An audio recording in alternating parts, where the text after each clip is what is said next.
বন্ধুরা, আজকের এই ভিডিওতে আমরা পৃথিবীর এমন 10টি অ্যানিমেল সম্পর্কে জানতে চলেছি যেগুলো এক একটি কিউটের ডিব্বা এবং এই কয়েকটি অ্যানিমেলকে দেখার পর এগুলোকে আপনারা পোষ মানাতে চাইবেন।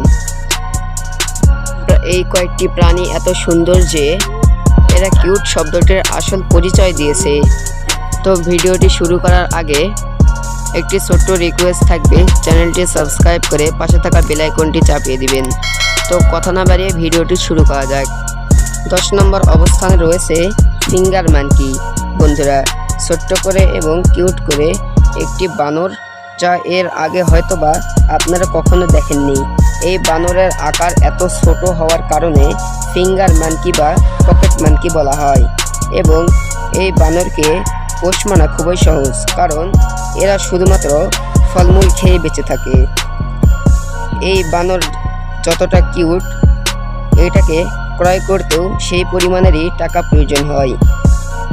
একজোড়া বানরের মূল্য 5 লাখ থেকে 6 লাখ টাকা পরিমাণ হয়ে থাকে। 9 নম্বর অবস্থানে রয়েছে বেবি লামা। যদি কখনো আপনার মন খারাপ থাকে তাহলে আপনি এই প্রাণীর সাথে একবার দেখা করতে পারেন। পৃথিবীর অন্যতম প্রাণীদের মধ্যে একটি এবং এই অ্যানিমেলকে দেখার পর আপনার সমস্ত ক্লান্তি দূর হয়ে যাবে। অনেক আগে এই অ্যানিমেলকে মানুষেরা বাসায় পুষত এবং তাদের দিয়ে অনেক কাজ করাতো। আপনার মনে প্রশ্ন জাগতে পারে যে এত সুন্দর একটি কিউট প্রাণীকে দিয়ে কিভাবে কাজ করানো যায়। জন্মের সময় এই প্রাণীটির ওজন 10 থেকে 15 কেজি হয়ে থাকে এবং সহজে প্রাণীটি মানুষের সাথে বন্ধুত্ব করে নিতে পারে। এবং মজার ব্যাপারটি হচ্ছে, এই প্রাণীকে আপনি যদি মারেন বা আঘাত করেন তাহলে সে তৎক্ষণাৎ আপনার কাছ থেকে চলে যাবে। তবে আমার মনে হয় না এত সুন্দর একটি প্রাণীর সাথে কেউ খারাপ ব্যবহার করবে। 8 নম্বর অবস্থানে রয়েছে বেবি টাইগার। আপনারা অনেকে ভাবছেন বাঘ কে পুষবে, এছাড়াও কে তার নিজের মৃত্যু ডেকে আনতে চাইবে। কিন্তু শুধুমাত্র আমেরিকাতে এই পরিমাণ বাঘ বাসায় পালা হয় যে পরিমাণ বাঘ জঙ্গলেও নেই। আর আপনি হয়তো জানেন যে দুবাইয়ের বড় বড় শেখের বাড়িতে বাঘ একটি সাধারণ বিষয়, কিন্তু বাঘ পোষা কোনো সাধারণ বিষয় নয়।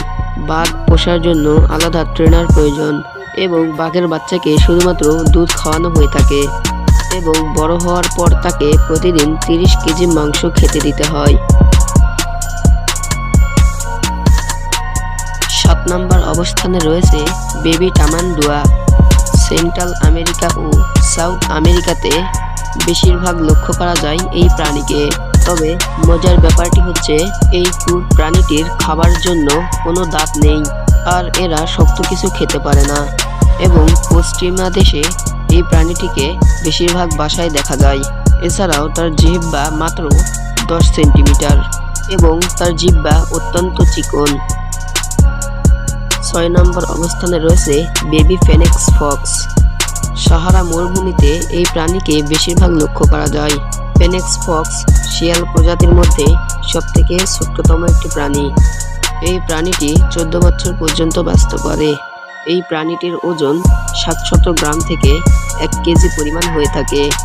এই শিয়ালগুলো বেশি আকর্ষণীয় তাদের চোখের কারণে এবং এই শিয়ালের বাচ্চাকে একজন মানুষের বাচ্চার মতন লালন পালন করতে হয়। বন্ধুরা, আমি খুবই দুঃখিত যে আমি আপনাদেরকে 10টি ভিডিও দেখাতে পারলাম না। তবে আমি এই ভিডিওর পার্ট 2 নিয়ে আসবো। যদি আপনারা চান তাহলে আর দেরি কিসের, ঝটপট করে কমেন্ট করে জানান যে আপনারা পার্ট 2 দেখতে চান কিনা। তো বন্ধুরা, ভিডিওটি ভালো লাগলে বন্ধুদের সঙ্গে শেয়ার করতে পারেন আর এরকমই মজাদার সব ভিডিও পেতে চ্যানেলটি সাবস্ক্রাইব করে রাখবেন। তো ধন্যবাদ, সকলে ভালো থাকবেন। আল্লাহ হাফেজ।